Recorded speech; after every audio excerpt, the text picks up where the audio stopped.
মাধ্যম যেটা থাকে পানি।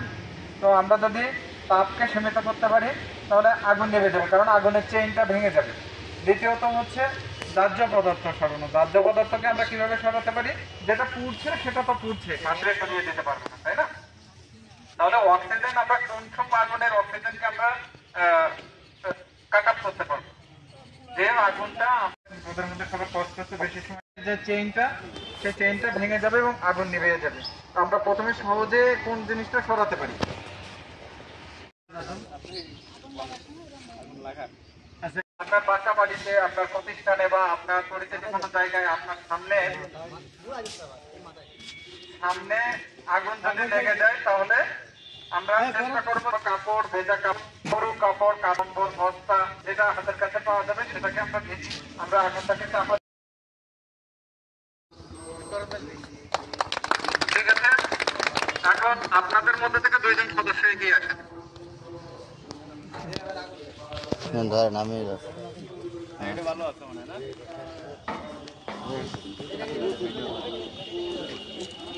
মনে ভিডিও করতেছে কিনা? শাবাশ শাবাশ। এই বেটা এরা একটু দেবে, এই যে এমন দেন দেন, এই মহিলারা আসুন। আসেন আসেন, সমস্যা নেই তো, ভয়ের কিছু নেই।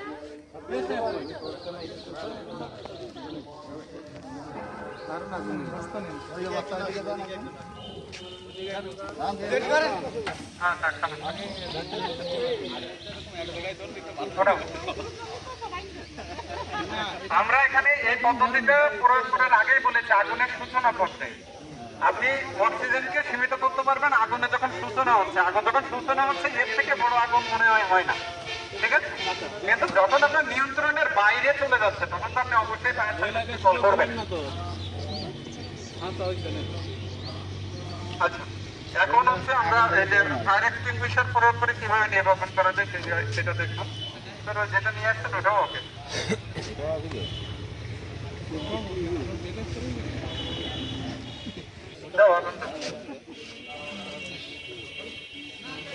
দেবো এটা দেবো না এখন দিবেন লাগানো সমস্যা নেই, সমস্যা নেই। হ্যাঁ আসেন, এগিয়ে আসেন। ঠিক আছে,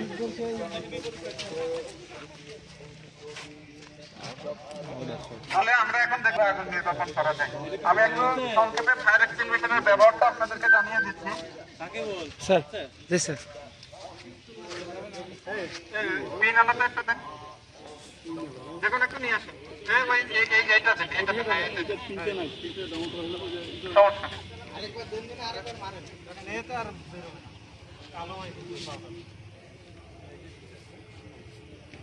ঠিক আছে, তো আজকে শেষ, আর ব্যবহার করে যাবেন না, আরেকবার মারেন।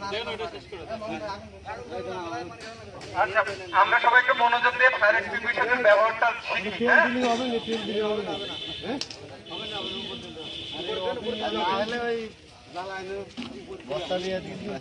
ফায়ার এক্সটিংগুইশার এখানে যে সেফটি পিনটা দেখছেন, এই পিনটাকে প্রথমে টেনে খুলে ফেলতে হবে। হ্যাঁ দেন, এগিয়ে আসেন।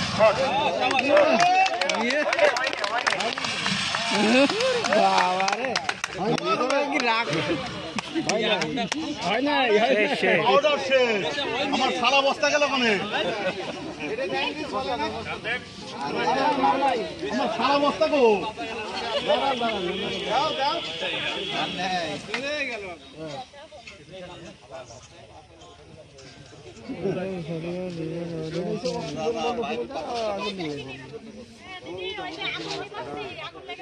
ঠিক আছে।